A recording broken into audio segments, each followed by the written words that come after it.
Okay, we're continuing with our patent metal leaf, which means it comes in big sheets attached to tissue. And I had to wait until the noir glaze got tacky and it did not leave a fingerprint. I laid my first sheet down. We had a little bit of an issue with the second sheet, so I took that one off and tried a second one, and it came out just fine. As you can see, I don't even have much of a line there. I want to talk to you a little bit about the glaze and how we're using it differently here than when you use it to give an antique look to your furniture or your picture frames or anything. When we're using it on furniture, we apply it, take some of it off, and possibly dry brush it, but we let it dry until it's completely cured.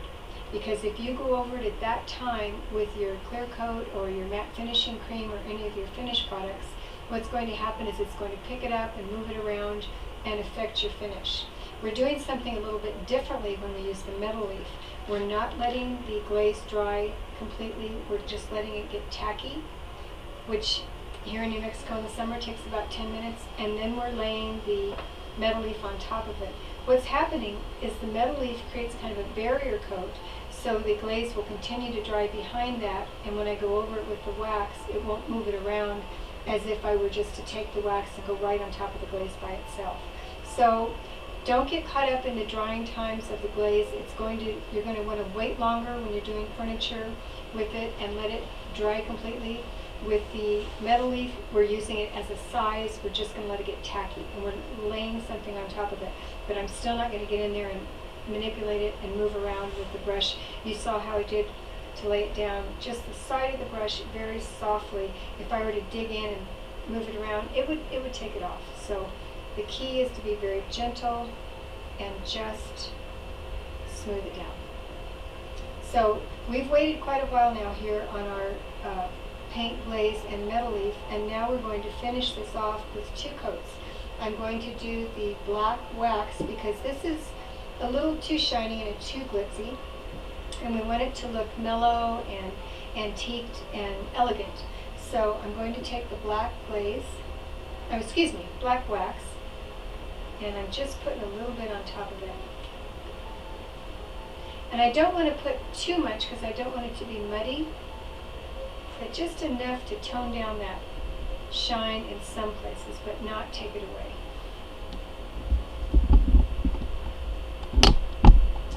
So I did more when I was doing the metal flakes. I don't want to have too much of the darkness on the solid metal leaf. And then, as we talked about before, I'm just going to use a flat part of the towel that I folded up. I don't want to have a lot of rough edges, again, that are going to disturb that leaf and pick it up. And I'm just going to very softly move it around.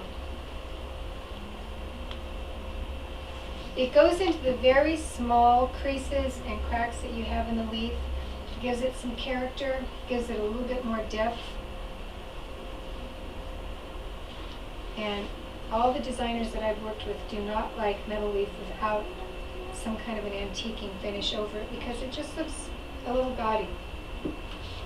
But once you get this on top of it, it becomes a different animal altogether. And because I've got some little sides here, I'm going to do just a small piece of the terry cloth and go into those edges. Now, just as we do with the wax when we're doing furniture, you want to go ahead and smooth it off until it's not sticky. You don't want to be able to feel the wax sticking to your fingers.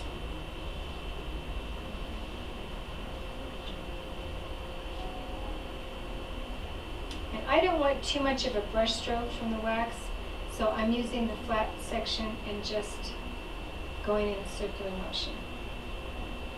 It's very subtle what that does, but you can see it's not quite as shiny as it was before.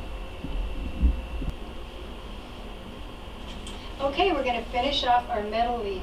This is the one that we did with the big sheets of silver composite, and it's got 2 coats of paint underneath, a coat of glaze that we used instead of size for the stickiness to grab it. I used a little bit of the black wax over the top, and all that did was go into some of the creases and give it a nice mellow look so it's not too shiny. It doesn't look too brand new. What we're going to do now is finish it off with some semi-gloss clear coat. And just as I said with the metal flakes, this is one of the few times that I like to use the semi-gloss because it's not going to cut all of that wonderful shine that we got.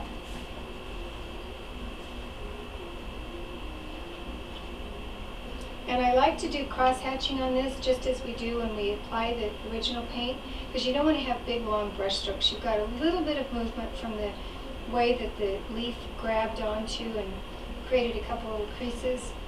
And by doing that with your clear coat as well, it's going to look real elegant, and you're not going to have a lot of big long brush strokes on top of the leaf.